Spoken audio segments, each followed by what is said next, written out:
Super 6 లేదు, super 7 లేదు. మా ప్రభుత్వం గతంలో అమలు చేస్తూ ఉన్న పథకాలు పిల్లల చదువులకు అవసరమైన పిల్లల చదువులను ప్రోత్సహిస్తూ, ఆ తల్లులను ప్రోత్సహిస్తూ, ఆ పిల్లల చదువుల కోసం, ఆ తల్లుల కోసం ఇస్తా ఉన్న అమ్మఒడి, పాయే, రైతన్నలకు తోడుగా నిలబడే రైతు భరోసా పథకం, పాయే,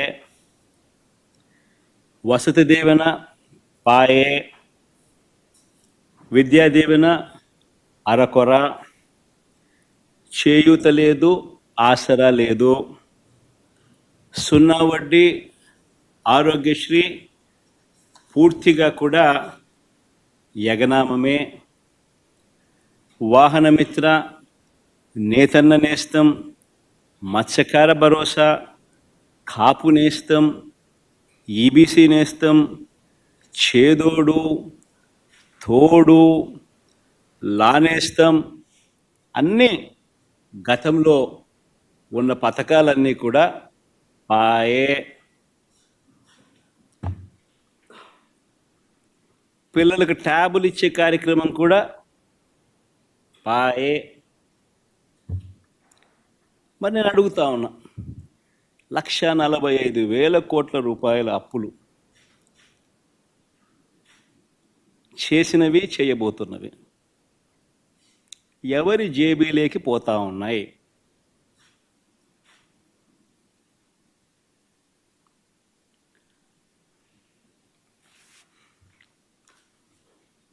ఈ 9 నెలల కాలంలో పోనీ ఉద్యోగాలు ఎంతమందికి ఇచ్చారు, ఉద్యోగాల పరిస్థితి ఏమిటి అని కూడా కాస్త ఒకవైపున అటువైపు చూస్తే, ఒక్క కొత్త ఉద్యోగం ఇచ్చిన దాఖలాలు లేవు, కానీ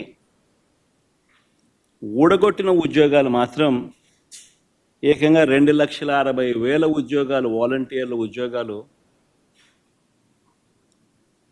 పూర్తిగా తీసేశాడు. 18,000 మంది బ్రేవరీస్ కార్పొరేషన్లో 18,000 మంది వాళ్ళ ఉద్యోగాలు పాయే.